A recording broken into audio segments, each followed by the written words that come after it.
Hello friends, তোমরা সবাই কেমন আছো? আমি খুব ভালো আছি। তো আজকে আমি যাচ্ছি একটু পোলের ধারে, কারণ আমি এসছি কাল বাপের বাড়ি থেকে এসছি।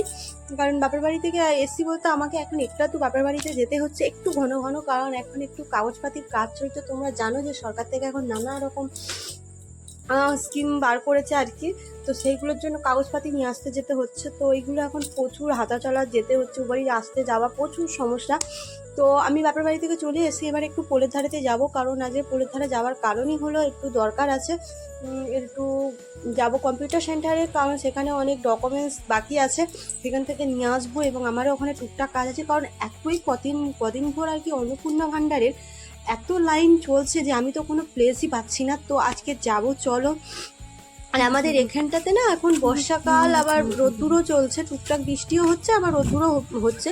তো এত সুন্দর লাগছে না চারপাশটা, আমার না কি ভালো লাগে কি বলবো। আর যখন তলাগুলো ছোট ছোট থাকে কি সুন্দর দেখতে লাগছিল মাঠগুলো। তোমাদেরকে আমি তো হেঁটে হেঁটে একা একা টুকটুক করে যাচ্ছিলাম, তো একাই যাচ্ছিলাম, আর কেউ যায়নি আমার সাথে, কারণ আমার যা যাবে বলে কিন্তু সে যেতে পারেনি নুনুটার জন্য আর কি। সে খুব বদমাশি করছে এখন, কিচ্ছু শুনছে না, কোনো কাজই করতে দিচ্ছে না, এত বদমাশ করছে। আর আমি একা একা যাচ্ছি, আর ওই ফুচকে নুনুটা আমাকে দেখে দাঁড়িয়ে গেছে, কারণ ও আমাকে খুব ভালো করেই চেনে।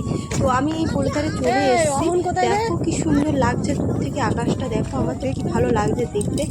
প্রায় চলেই এসেছি কাছাকাছি, কিন্তু গিয়ে এতক্ষণে এসছে কিনা সে এটাই সন্দেহ। কারণ চলো বন্ধুরা, টাটা, দেখা হচ্ছে একটা নতুন ভিডিওতে। যদি ভিডিওটা ভালো লাগে লাইক কমেন্ট সাবস্ক্রাইব।